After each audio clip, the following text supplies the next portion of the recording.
Alright everyone, welcome back to some more of the house in Fata Morgana. Thank you all for the likes and love you're giving this series. It really means a lot to me. I'm glad you guys are really enjoying this series. And it just keeps going, it just keeps getting darker and darker, guys. Like, there's always that little smidget of light, and then we lose it. We lose it right away. And this is exactly what's happening again in this part of the story. But again, I'm looking forward to that little bit of more leeway or more shining outlook to come. So with that said, guys, hope you all get to enjoy watching. Let's keep it going. Alright, and we're back. That way, the VOU will remain unharmed. It's not pleasant to hide yourself like that, but it's better than letting the world crush you. But a word of warning: if you spend too long in the cocoon, the VOU is liable to disappear forever. You'll be swallowed up by your own protective shell. I hope you find whoever it is before it's too late.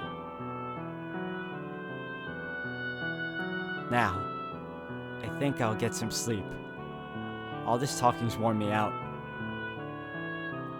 As you wish. Good night, Master. See you in the morning. Aye. See you in the morning, young lady.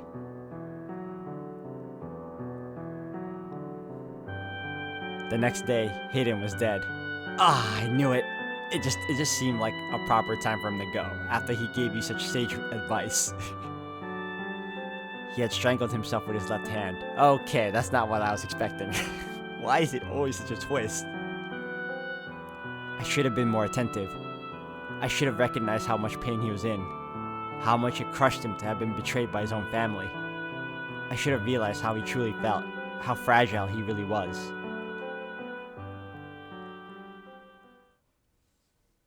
And that was just the first guess, too. I wonder what the second one's going to be like. I fell into a hopeless gloom. I could hardly believe that the quiet life I had finally attained had been shattered in a blink of an eye. Hayden's other servants quickly went their own ways, and I vividly remember the dirty looks they all gave me. Everyone who knew how he had died assumed I had done it. I had no reason to kill him, though. But they had more than enough to believe so, for I had, indeed, been the last person to see him alive. And I held firmly to the story he had asked me to tell. While I was unable to convince the other servants, his family was far more accepting of the story that he had departed from the next world happily. Though that did not make the truth any less heartbreaking, especially since I was the only one who knew it. Why does this always have to happen? I was happy, but I can never seem to keep hold of it for more than a flash. Despair always comes marching in to rip it away. What am I doing here? What kind of person were you, Mikkel? What kind of person was I? Oh, my dear, you look positively miserable. Why should you despair at the death of some strange old geezer? Morgana. Was Hayden one of those whom you wish to be reconstructed? Ha! I have no interest in that wrinkled bag of bones. And if he was one of them, do you really think I would have let him go so peacefully? Peaceful? You call that peaceful? You call his misery peaceful? I most certainly do. And since you do not seem to understand this, the pain of death lasts but an instant. The worst torture can only be inflicted upon the living. Setting two loved ones against one another, manipulating one to taking the other's life, and then forcing him to live with that. The stage hasn't even been set yet, my dear. And you would have me play a part in that. Indeed. You agreed to accompany me. You are here to be my guide, and you're doing a wonderful job of it so far. I haven't done anything. Oh, but you killed that old man, did you not? Thanks to you, my wish is one step closer to fruition. What do you mean I killed Hayden? You mean to claim you didn't? Tell me, who was it that put the poisoned sugar in his tea? No, I didn't mean to. Your intentions are irrelevant. Everything moves along the path forged by my wish. And you shall continue to follow its will. You know what? I'm done feeling like this. I don't want anyone else to go through what Hayden did. And what are you gonna do about it? I'm done listening to you. Without me, you have no influence over this world. Oh. So I'll die. I'll take my own life right here and now. I grabbed a nearby knife and held the tip against my breast.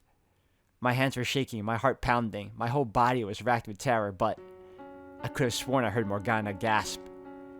This was her one weakness, I thought. What are you thinking? Don't do this, Giselle. Don't be foolish. Put the knife down right now. I'm done trusting anything you say. Giselle, put the knife down. I missed you so very much, Mikkel. I want nothing more than to see you again. But if my being Morgana's guide is gonna cause other people suffering, then I can't. It's all over, Morgana. Huh? There's no blood. Not even pain. Why?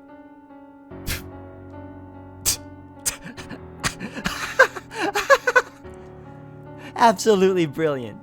I told you not to be foolish, but you just wouldn't listen to me. Such a silly girl. I really am.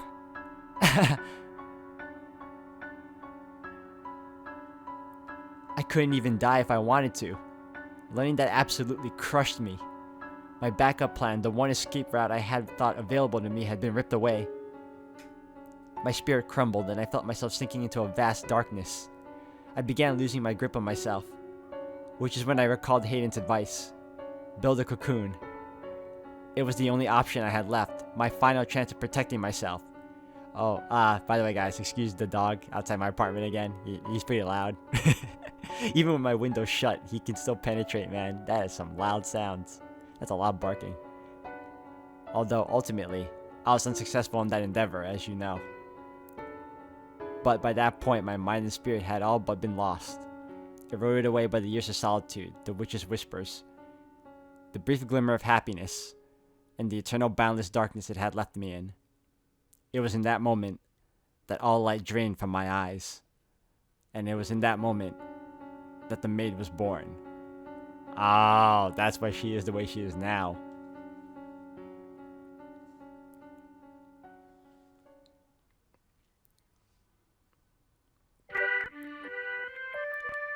Oh, dearest Mel, come over here. There are so many beautiful flowers. Now, Nelly, there's no need to run. You're gonna fall and you can't say I didn't warn you. Hello, I've never seen you before. Are you the new maid? Good afternoon, Lady Nelly. That is correct. It is an honor to serve you. Oh, did you do all this? I did not. The garden was your grandfather, Lord Hayden's work. Wow, is grandfather a wizard? Perhaps he was. I'm sure he would be delighted to know you like it. Did grandfather like flowers? Yes. He loved them quite dearly. Wow, I love flowers too. I've never seen a garden with so many pretty flowers. Did you know this kind of flower is called a rose? Just like our name. Why yes, they do sound alike. And like the flowers, you are also a very sweet little girl. Okay, so it's all making sense now. So basically, the stories she was telling us are all the stories she lived. She was reliving it. Or, not reliving it, but these are those three doors that told those important stories are those times she lived in. Okay, there you go. But my question is, does the white-haired girl exist in those stories, or was she a made-up character to, I guess, add flavor to her stories, to her life? I guess we'll find out. Say, what's your favorite flower? Wow. Favorite color rose? I like all colors. But you don't like any the most? That's too bad. My favorite is pink. Pink roses are so pretty. Indeed they are. Ah, geez. There you are, Nelly. Oh, my apologies. Please don't mind my sister. Oh, not at all. We were having the most wonderful time. That's good. I imagine we'll be seeing each other around, so it's a pleasure to... Dearest Mel, let's see what the inside's like. Mother says I have my very own room. Slow down, Nellie. I beg your pardon. The inseparable siblings ran off toward the mansion hand in hand. It was a heartwarming sight, but the next moment, when they stepped inside, I saw something else. The darkness enveloping the mansion seemed to flare up, the open door a gaping maw into its hungry bowels. The whole house looked as though it was cackling. It was, I presume, the witch Morgana's madness taking form, a manifestation of how she felt now that her centuries in the making wish was bearing fruit. Those two children were the ones Morgana had been waiting for. Had I still had any willpower to fight left in me, I would have taken them by the hands and sent them somewhere far away. I would have done something before the house swallowed them up. But instead, I just gently lowered my eyes. Misfortune would surely sink its teeth into those two children before long. Pain and misery would befall them. I knew no good lay ahead of them, but my heart had all but frozen solid. I had my hands full taking care of myself, so I let Hayden's beloved grandchildren fall into the witch's hands. I was, for all intents and purposes, Morgana's marionette. Now my question is, will they suffer the same fate as her stories, or is there another side to it that we didn't see yet? At long last, it has arrived. The time I have been waiting so long for has arrived. Darling, devoted Giselle, I know not how to describe for you the fiery excitement burning within me. Ooh, I know. I can tell you my story. Tell you exactly what that mild-mannered little boy once did. You'll be open to listening now, won't you, my dear? And you'll surely understand that I'm doing nothing wrong. Because you're my ally, my trusty servant. You and I, we live in the same world. We're as close as family. Are we not? Yes.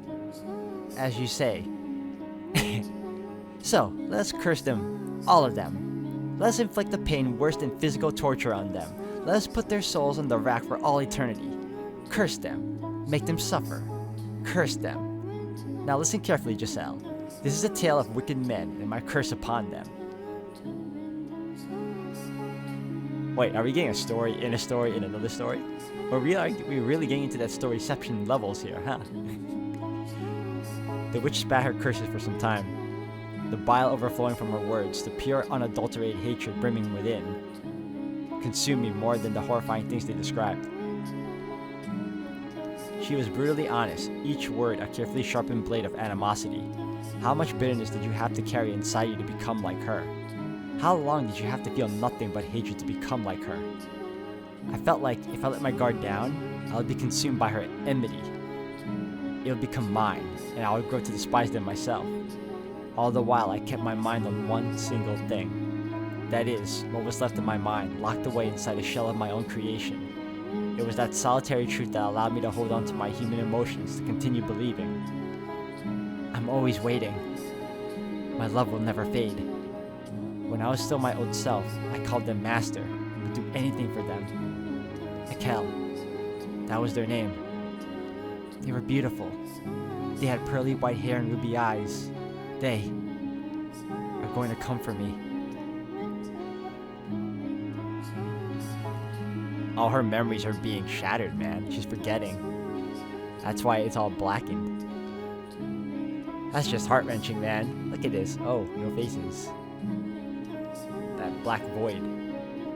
Mikkel, all I can remember about you is your name, your glassy white skin, your fiery red eyes, and your snow-colored hair. Nothing else. And that's why when I saw her that night, dripping from the storm raging outside, I thought, you're finally here. Because I didn't remember enough to know any better. You already know who I speak of, don't you?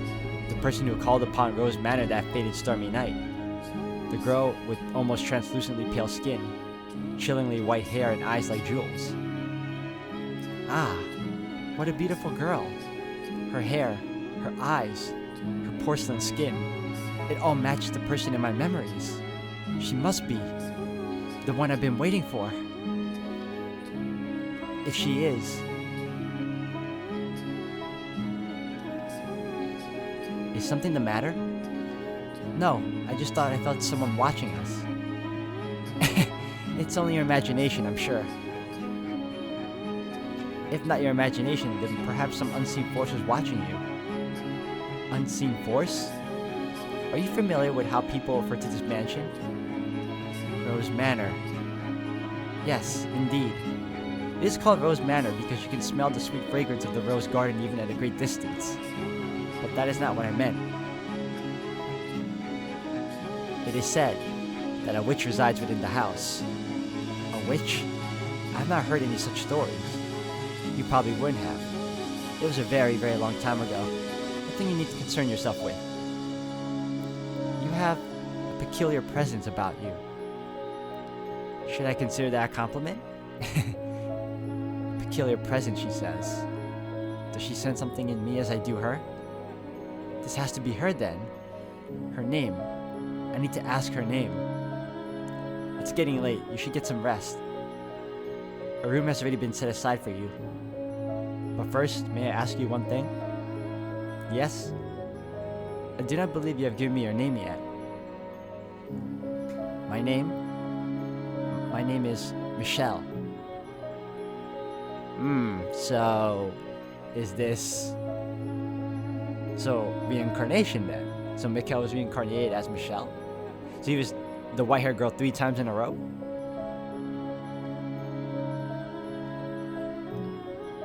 Ah, I knew it. You are the one. What? You're the one I have been waiting for. I've endured so much in anticipation of this moment. Or, no, I don't think that's the case because like she said, even if it's the same soul, but a different body, it's not the same Mikkel, right? That's what she said, so... this is hard. I don't know. This could be Mikkel reincarnated, though. It's just not, authentic Mikkel, for obvious reasons. Okay. So that I could reunite with you. You came to this place to see me again, did you not? Held tight to those wonderful memories until you could make it back to me? I never gave up hope. I always believed, and I hope you'll praise me for that. And I ask you to please say my name. To please make me... I don't know anything about you. I'm sorry, you seem to be confusing me for someone. We have never met before now. You jest. You are Mikkel, are you not? That is my name, yes, but it's a fairly common name. Surely you're confusing me with... That cannot be. The white hair, white skin, those red eyes. And that name. The name of the Archangel. Everything about you is the same. How can you say you're not my Mikkel? Please, Mikkel, remember for me. Stay away from me. I'm sorry. I didn't mean to be rude. You would reject me? I'm so sorry. I honestly don't know you. Do you care nothing anymore for the time we spent together? We have not spent any time together. You would deny everything? I'm sorry. I see. So you feel nothing for me anymore. You do not need to say anything. I understand. Okay, I'm beginning to really believe her. I think this girl is just conveniently looking like Mikkel, but is not him. She just happens to have the same, pale skin, white hair, red eyes. It's just way too convenient for it to be the case, but she really could be a different person altogether. Or, like we said before, reincarnated, not reconstructed, reincarnated. You are feeling a great deal of disgust toward me. No, or perhaps it is fear. Yes, you are always so kind. You would not easily allow yourself to succumb to hatred. I understand. please forget everything I've said. Who are you? I am but a simple maid, nothing more.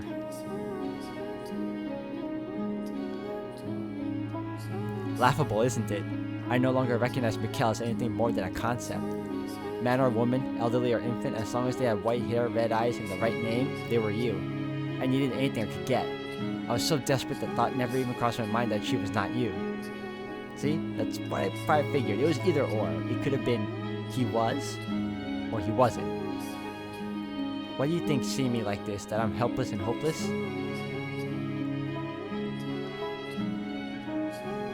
Listen to this, Morgana. Mikkel's back. She's finally come for me, but she does not remember anything, it seems.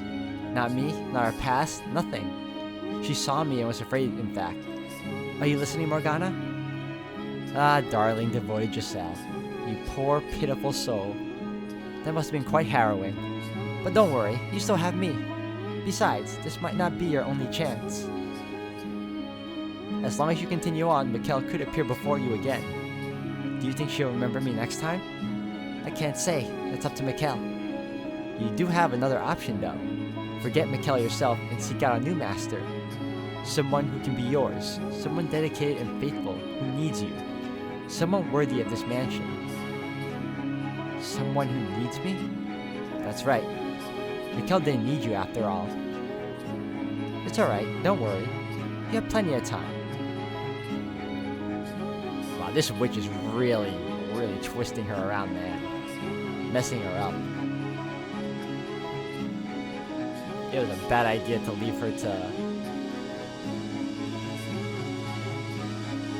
So this is still happening, okay. So the brother falls in love with the white-haired girl. The sister gets jealous.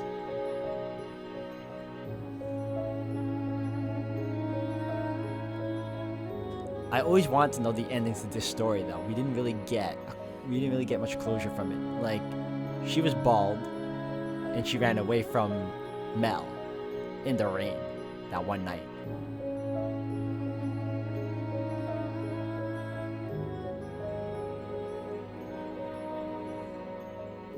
Like, I want to know, did he continue to chase after her? Was he able to rectify whatever issues that was going on? Or did he just leave it at that and it just remained bittersweet?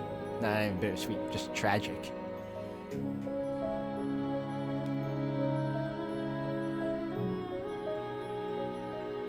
So that means we're gonna end up going into the other story as well, where we meet Jacopo, right? And the white-haired girl.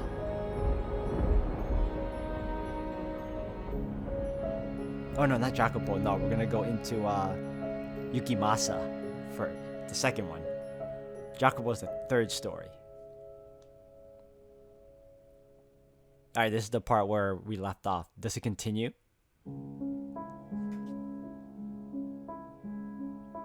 Oh, looks like it does. Because I never saw that scene before. Or maybe it doesn't.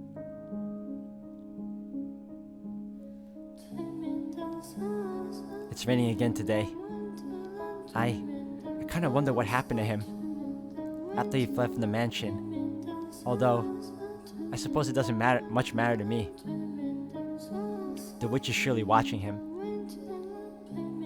Such a dreadful storm. It sounds like someone crying. I was, at that point, completely out of my mind. Broken. My smiles, frowns, and gasps had all been replaced with imitations. Shortly afterward, the flaxen-haired boy moved out of the house and went on to become a priest. Okay, so we do know what happens. They don't show it, but... The girl fell ill a few years later, her disease eventually taking her life. Ah, that sucks. But the boy never once returned home. The Rhodes family crumbled. I couldn't bring myself to grieve for them, or to reflect on Hayden's sorrowful end. I simply waited for time to begin moving once more.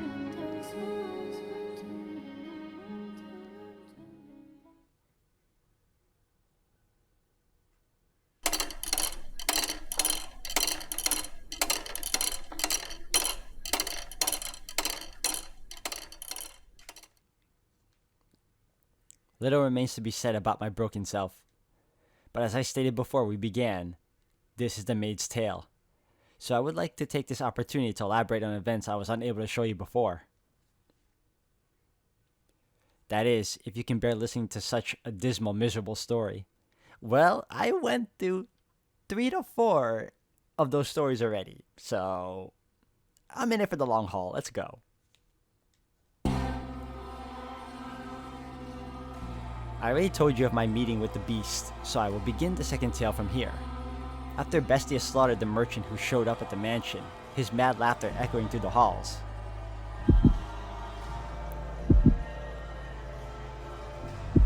Up here we go again.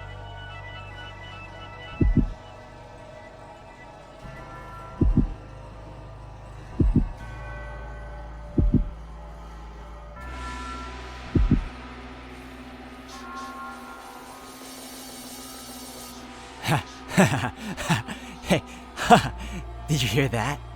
Did you hear his screams? He said I was a monster. A mutilated body lay sprawled across the living room floor. As you can imagine, that was my first time ever seeing such a bloody, mangled corpse. I could not look directly at it, so I averted my eyes. Hey, you saw it. I just proved that beasts are stronger than humans. Indeed, you did. I know. I've got a great idea. You asked if I wanted to become the master, and I said I did. Which means you work for me, isn't that right? So you'll do whatever I tell you to do, won't you? What would you have me do?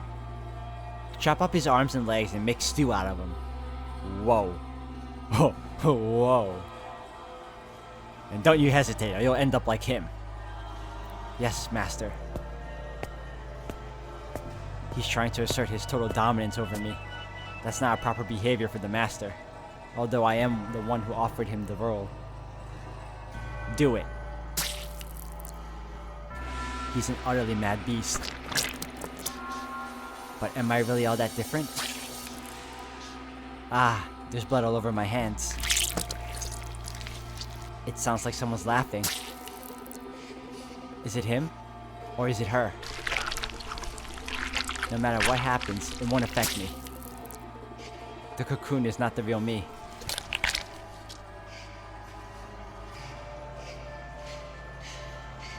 I was looking down at what could only be described as a pile of human debris. I had done this, but the fact did not register with me. I felt nothing at all. Not regret, not anger, not sorrow, nor despair. Put it on the fire. He said he traded in spices. That should give him a very unique flavor. How am I supposed to work with this? I was, quite simply, puzzled. No one had ever made such a request of me in my hundreds of years at the mansion. That's all I was, puzzled.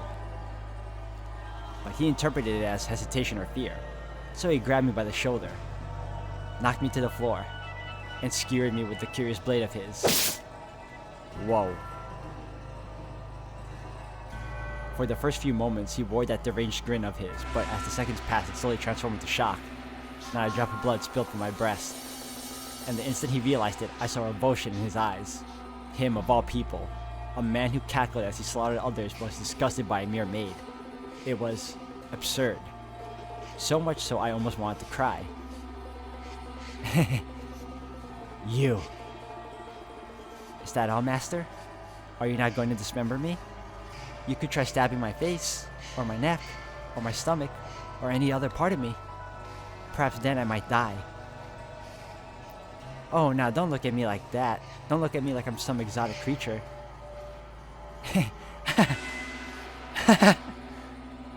Stop that. Quit laughing. Why should I? My only distinctive feature is my smile. I have nothing else. My hands are covered in blood, but I can still smile. It's ridiculous. I get it now. You're the witch, aren't you? Ah, I see. Only monsters ever had a place here. Every so often I hear a woman's voice in my head. That's you, isn't it? You're the witch. Monster? Witch? Maid?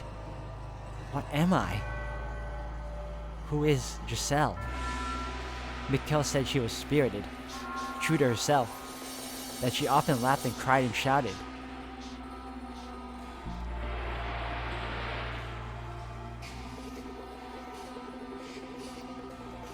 But I don't know anyone like that.